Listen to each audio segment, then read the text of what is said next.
What if I told you that the very thing you're always chasing, motivation, is actually the reason you keep failing? Think about it. That electrifying feeling when you start something new, the excitement of a fresh idea, it makes you feel unstoppable.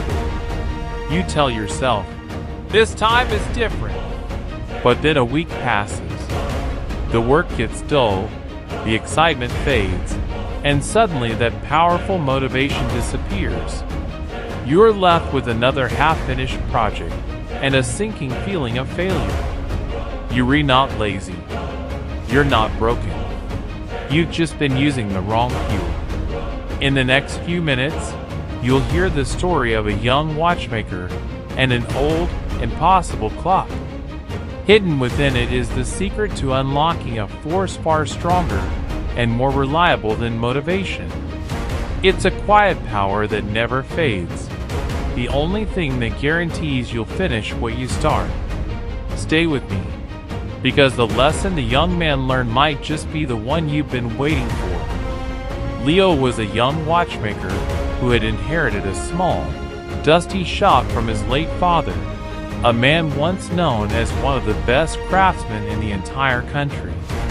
The shop was filled with tiny tools, magnifying glasses, and the soft, rhythmic ticking of dozens of clocks.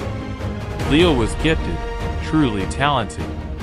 He understood how the smallest gears and springs worked together to create the miracle of time. But Leo was also impatient. He grew bored with the ordinary jobs that filled his days: cleaning an old woman's watch, replacing a battery, fixing a broken strap. He believed this kind of work was beneath him. In his mind, he wasn't just a repairman, he was an inventor. His sketchbooks were overflowing with grand designs. Clocks with spinning planets, moving figurines that danced on the hour, and intricate systems no one had ever built before. These ideas filled him with passion. He would work on them for hours, energized by creative excitement. But every time he faced a problem he couldn't solve, his enthusiasm vanished. He'd get frustrated, abandon the project, and wait for another brilliant idea to strike. Because of this, Leo's shop began to fail. He spent so much time chasing inspiration that he ignored the paying customers who kept the lights on. Dust gathered on the counters, and the loyal clients from his father's time slowly stopped coming. The silence in the shop grew louder than the ticking of the clocks. One quiet morning, an elderly wealthy man entered the shop, carrying a tall, elegant grandfather clock. Its wood was dark and polished, its brass engravings gleaming, but it was silent. "My father left this to me," the man said softly. "It hasn't ticked in 50 years. I've taken it to many watchmakers, but they all say it's beyond repair. They told me your father was the only one who could have fixed it." The old man paused, his eyes searching Leo's face. "They also say you have your father's talent. If you can bring it back to life, I'll pay you enough to save this shop." A spark of excitement shot through Leo. This wasn't a dull battery change. It was a challenge. A legendary clock that no one else could fix. A chance to prove his genius. "I'll do it," Leo said confidently, his mind already racing. For the first few days, he threw himself into the work with fiery passion. He carefully took the clock apart, piece by delicate piece. Each discovery filled him with thrill and pride. But soon, the real work began. The clock contained over 1,000 tiny parts. Each one needed to be cleaned, measured, and checked. It was slow. It was tedious. It was boring. After a week of painstaking effort, Leo's motivation completely vanished. He stared at the thousands of pieces scattered across his bench and felt nothing but frustration. His thoughts drifted back to his exciting sketches and unfinished ideas. "This is a waste of time," he muttered. "I could be creating something new."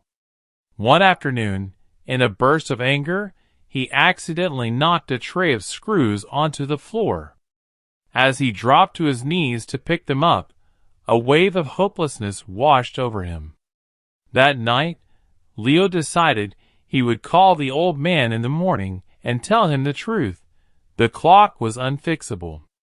That night, unable to sleep, Leo began cleaning out his father's old desk, ready to abandon both the clock and the family business. As he searched through the drawers, his hand brushed against something hidden, a small stack of leather-bound journals. They were his father's work logs.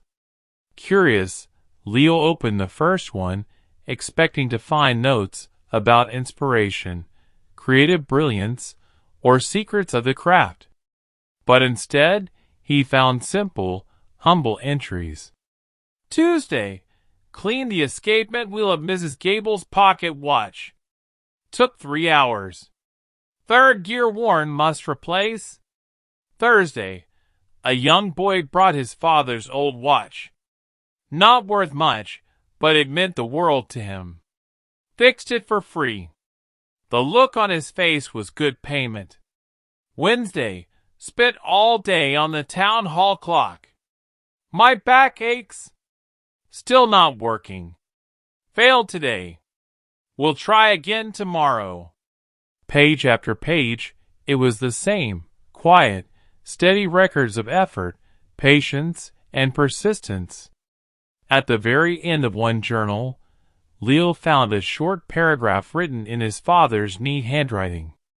A man who works only when he is inspired will have many beginnings, but few endings.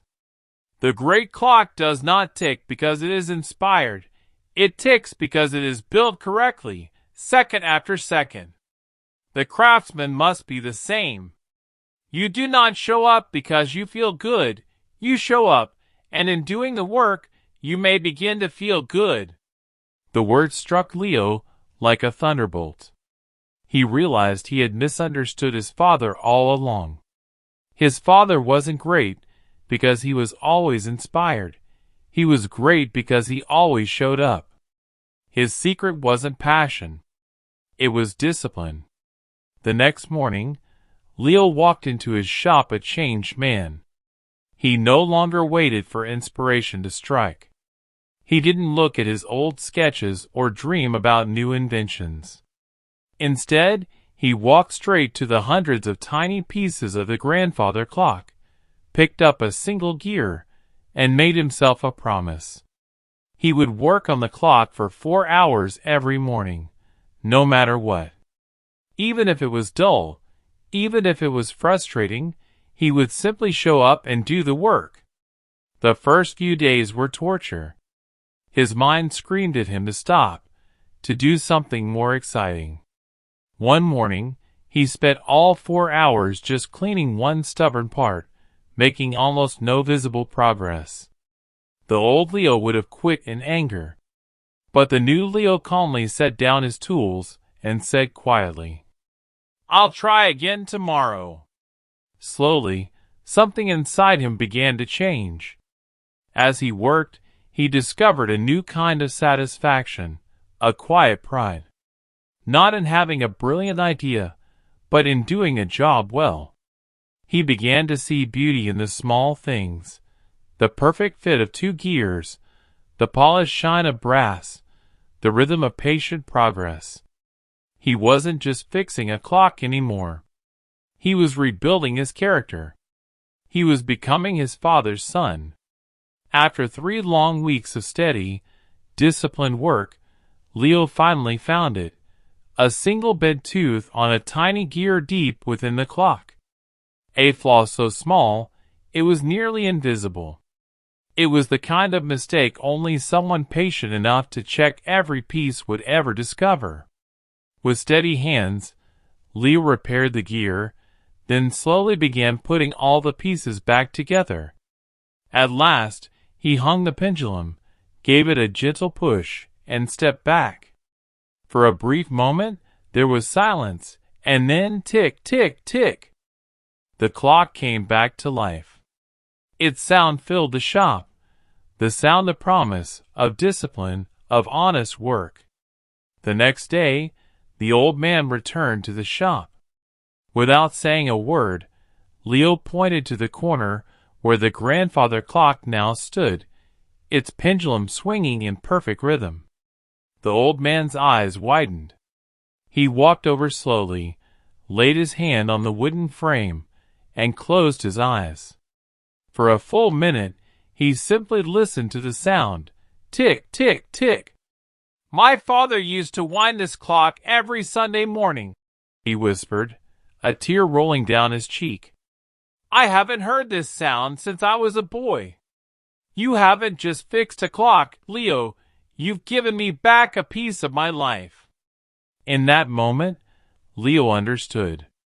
The work had never been about proving his genius. It was about service, about preserving something meaningful for someone else. It was about the steady, humble effort that keeps the world turning. Leo had not only fixed the clock, he had fixed himself. He had learned the greatest lesson any craftsman or any person can ever learn. The lesson: motivation is the spark that starts the car. But discipline, that steady, quiet force, is the engine that carries you the distance. You need the spark to begin, but without the engine, you'll go nowhere. A car with only spark and no engine makes a lot of noise, but it never moves. Learn to love the process, not just the reward. The true prize isn't finishing the project. It's becoming the kind of person who can finish it. The pride that comes from doing hard, often boring work lasts longer than the short thrill of a new idea. And finally, remember this: show up even when you don't feel like it. When you're tired, when it's dull, when it feels endless, that's when it matters most. Don't think about the whole staircase. Just take the next small step. Clean one gear. Write one line. Make one call. That's how great things are built, not by lightning strikes of inspiration, but by the quiet, unstoppable power of showing up day after day after day.